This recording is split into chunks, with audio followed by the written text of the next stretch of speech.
All right, so today's notes for objective 3.1b, solving compound inequalities in one variable. I have a feeling that this is going to be new for most of you. So I'm excited about that. Let's see how well you absorb this new information. So today we're going to compare and contrast intersections and unions. So we want to compare, which means what's the same, right? In contrast, what's different about intersections and unions? And we'll define that. We'll talk about it in detail. And then we're going to solve some compound inequalities, graph them, and write them in interval notation. Okay, so here we go. We're going to start with the definition of an intersection. Are you ready? Okay, so first of all, you'll see next to the definition of intersection this little symbol. This little symbol says intersection. That's what it says. So it's asking you to find an intersection. So we're going to start with set A intersects set B to set up our definition. Okay? So we have A intersects B. And what that means is the set that contains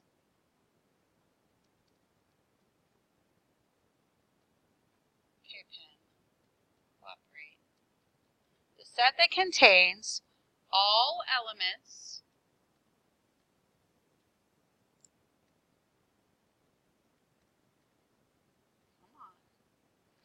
of A that also belong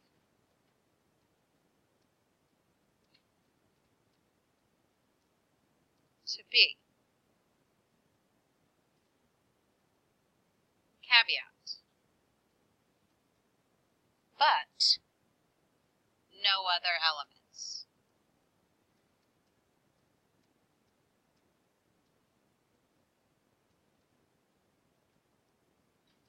Semicolon. Alternate definition coming at you. The overlap only. And I think if you think about the word intersection, what do you usually think about? Where two things cross? I think when I'm driving, that's typically what I think of as an intersection. When one road intersects the other, it's that space that they share, right? The road that they share is their intersection. It's the same thing with inequalities when you have more than one. If you're asked to find their intersection, you're being asked to find where they overlap. Does that make sense? Okay, so I think that we intellectually understand that. So let's take these two sets, set A and set B, and find their intersection. Can you see it? What elements do they both have? 4 and 6. All right, so we're being taught here a little bit about how to write. This is a question that you're being asked to solve. A intersects B, what's the set? The set is the places where they have common elements. So that would be 4, the set of 4 and 6. 4 being element 1 and 6 being element 2. And that's their intersection, okay? And I talked to you about it like that so that if you see it on the ACT or some other exam, it won't be foreign to you like you've never seen it before. Has anybody ever seen this before? Yeah, some of you? And for some of you, this is like, right, German. What is this? Okay, let's create a Venn diagram to model it in another way. So we'll do a Venn diagram with some overlapping wonky circles. So this will be set A and this will be set B. And we're looking for where the two circles overlap, correct? So that would be here in the center, and what would we put here? 4 and 6. And out here in A, 2 and 8. And over here in B. Beautiful. All right, but how do we denote the answer to this? Well, here's how I do it. I just color in or somehow indicate that that's my intersection. That 4 and 6 are my solution to this A intersects B. Okay? Let you change your pens and pencils or highlighters so that you can take care of that. Okay. Now, ready? The key word. It's a word. It's huge, meaning. Tiny word, huge meaning. The key word to denote an intersection is the word and. Super common word, right? And it's powerful. If your mom says, before you go out, you have to clean your bedroom and your bathroom, can you choose? No. Big meaning. That little word right there. Okay, so when we're working with inequalities, we see the word and. There it is right there. Okay, so we see it. So that tells us a hint that we're looking for an intersection because it has to be true for the first inequality and the second inequality. And isn't it with a compound sentence, just for a little math? I mean, English. Let's interdisciplinary lesson right here. The dog is black. The dog is big. How could I combine those two separate sentences to make a compound sentence using the word and? The dog is black and the dog is big, right? And we can create a single sentence, okay? But that dog can't be black and little, okay? So it has to be true for both. So that's the thing that I'd like you to write in this little space right here, that it has to be true for both. Has to be true for both.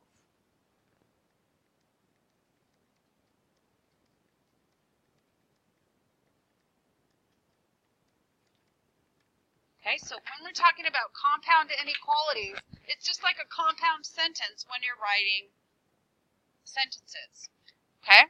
You're taking two things and combining them with a conjunction. And, or, but, however, conjunctions. They're usually tiny words with really big meaning.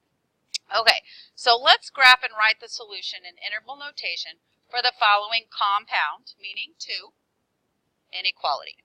It says x is greater than or equal to 0 and x is less than 10, which is also written as 0 is less than or equal to x. You feel me? I just switched that around. Right? I just flipped it, reversed it, is less than 10. Look at me writing a compound sentence.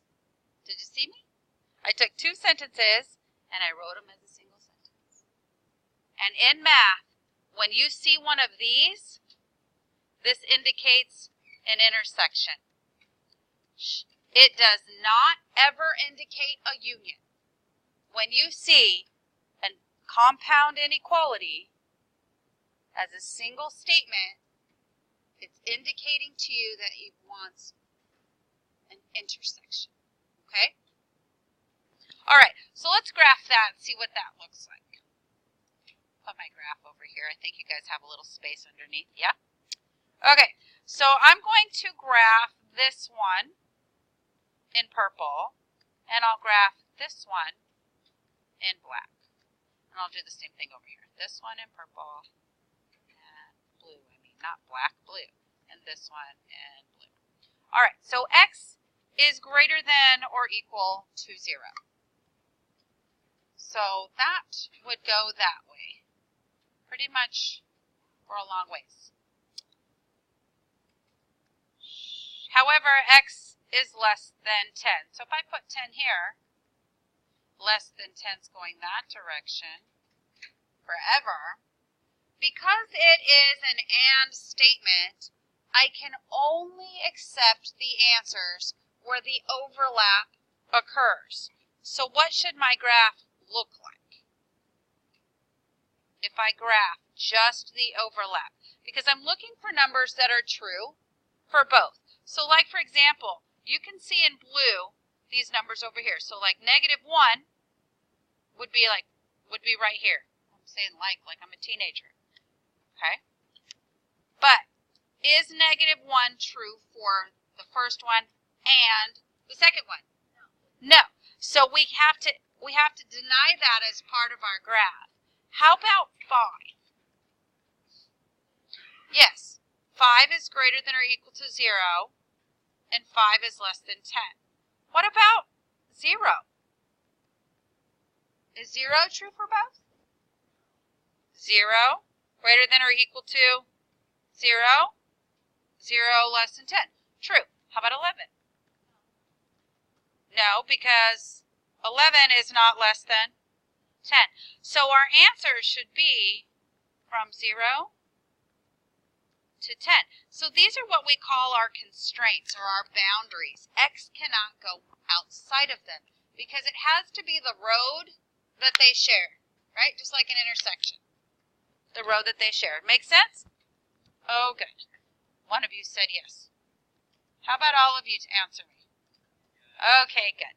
All right. So in interval notation, from including 0, approaching 10, or inclusive 0 to 10, non-inclusive. All right. So let's go see some different ways that an intersection can look. You saw one, but they don't always look like that. So here we have two separate statements connected by the word and, indicating that I want an intersection. Where do these two inequalities intersect? So I'll solve the first one in purple. We're going to add 7 to both sides. X is less than 9. Okay. Switch colors. I'm also going to find out what X is representing over here. So subtracting 1. 2X is less than 8. Can you divide 2 in your head? X is less than 4. I knew you could. I knew it. All right. So I'm going to go to my graph. And I'm going to graph these two. So X is less than 9. I'm going to put 9 here. X is less than 9. It goes that direction. Okay. X is also less than 4. 4 would be over here somewhere. And less than is also that direction. So if I'm looking for it to be true for both, what's my answer?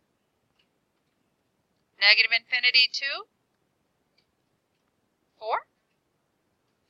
Okay, remember that it has to be true for both, and I'm looking for the overlap only. So let's just test so we know for sure, so that you don't question or you don't answer this improperly. Could I say 5 right here? Yes? No, 5 is right here. Yeah, it's right there. But is it true for this? 5 is less than 9. Yes. 5 is less than 4. No. So this space right here doesn't include the and solutions for both. So my solution would be, if you want to just highlight the answer so that you can see it, or you can be really proper and just redraw it from 4 to -infinity. Because it's an intersection, it's only the numbers that they share in common. Where does the overlap occur? So sometimes it's nice when you're first doing this to use different colors for your inequalities so that you can look for the overlap. Okay? In interval notation, I'm going to write this up here because I'm out of space. -infinity, of course, to 4, non-inclusive. So they can overlap going in the same direction. They could also, by the way, overlap going that way. Okay? So don't get stuck in thinking it's only that way. Let's look at the next one, B. You ready? Question.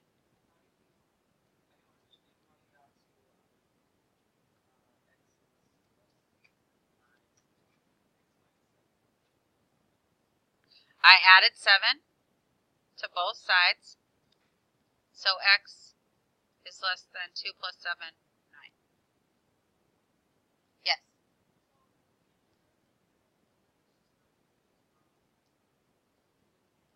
With an intersection, yes.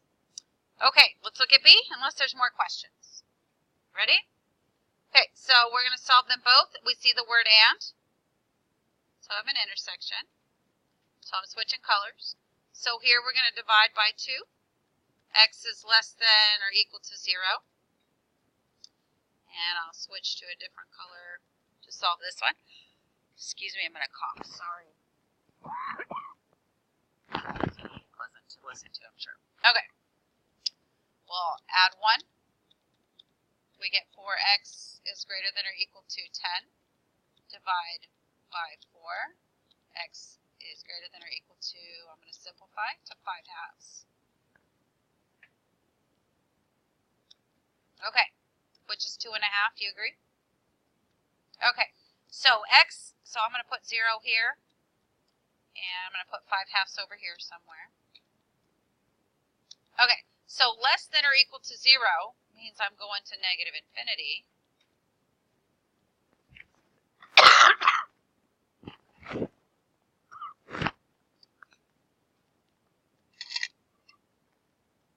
Greater than or equal to 5/2 means I'm going to positive infinity. What's my solution? It's an intersection. Do they intersect? So what's my solution? So how do I graph that? Yes, you can. How do I graph it? An empty line. Remember, a little skinny line to indicate nothing. There is no intersection. How do I write that in interval notation? Now, what not in solution set? We can't write it in interval notation because interval notation has to have a beginning point, has to have boundaries. No solution doesn't have boundaries because it's nothing. Nothing doesn't have boundaries. It's kind of like the universe. It doesn't have boundaries. What's out there? Nothing, but it goes forever. Okay, last one. So, can I erase the rest of the page? Is anybody still copying? Wait. I'm good. Okay, thank you. All right, so let's look at C. Now, C is written. I am so sorry.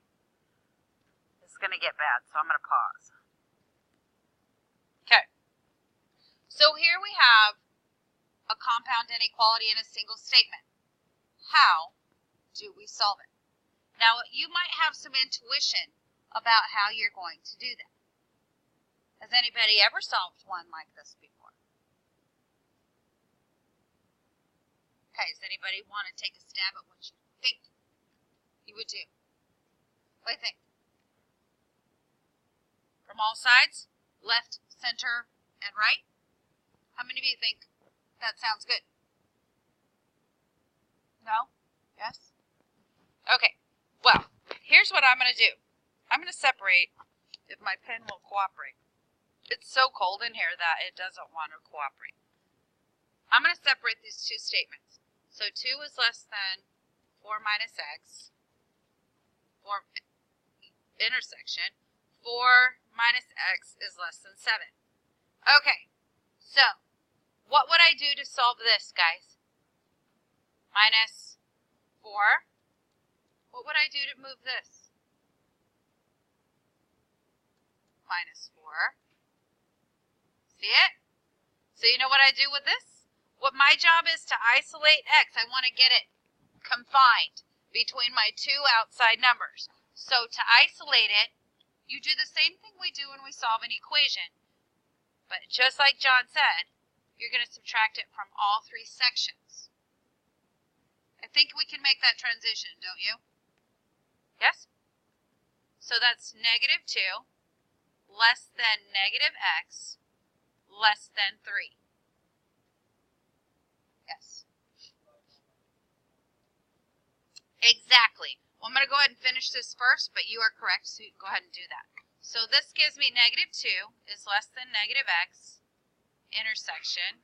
Negative x is less than 3. Still looks the same, right? All right. So Jonah has suggested that we divide everything by -1. Of course, when we divide by -1, we reverse the inequalities. Over here, we'll do the same thing, divide by -1. Of course, you didn't have to put this part in your notes. I'm just showing you so that you can trust me when I tell you that this is how it works. So 2 is greater than x, and x is greater than -3. So there you have it. So 2 is confined between these two numbers, but with my math teacher's eye, I am analyzing this statement and saying, that's wrong. It's not written properly. Why not? It's got to be reversed. Because when we're solving these problems, and you need to put yourself on alert all the time, because every once in a while in an assignment, it'll be written backwards. Okay, so we must reverse the whole thing to keep it proper. So we'll graph. Okay, I think I'll graph this one and this one. So color coding. So x is greater than, so -3, I'm just going to put them on there. -3 and 2 are my constraints, okay? So x has to sit in the space between them. Because this is true, right? If I put a 1 right here, that's true. Right? But what if I put a 5 right here? 5 is not less than 2. Okay, so that's bad. So we have greater than 3. So we're going to use an opening set of parentheses. And less than 2. So can we see their overlap here? Right? Red and blue make purple. But it just makes blue on my board. And there you have it. So that is probably new for most of you. But I think we can make that leap, don't you? Can solve that in one set instead of separating them. And if you feel like you need to separate them, please do that. Okay? So that's intersections. Question?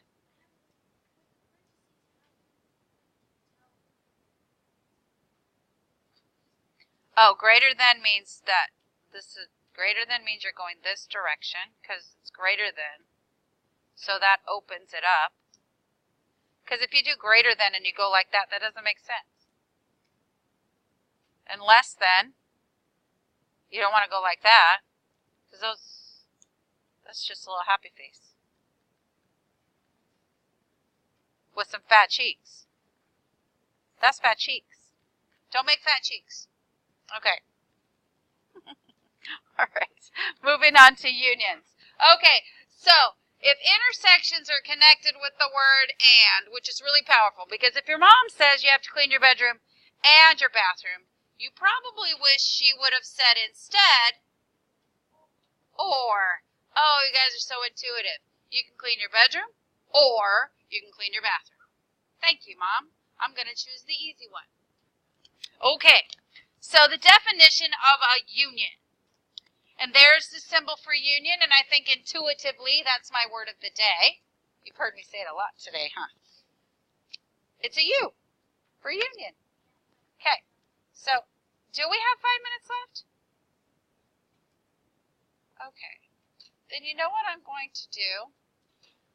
I'm going to save this for Monday. So, let me pause that. So, to be continued.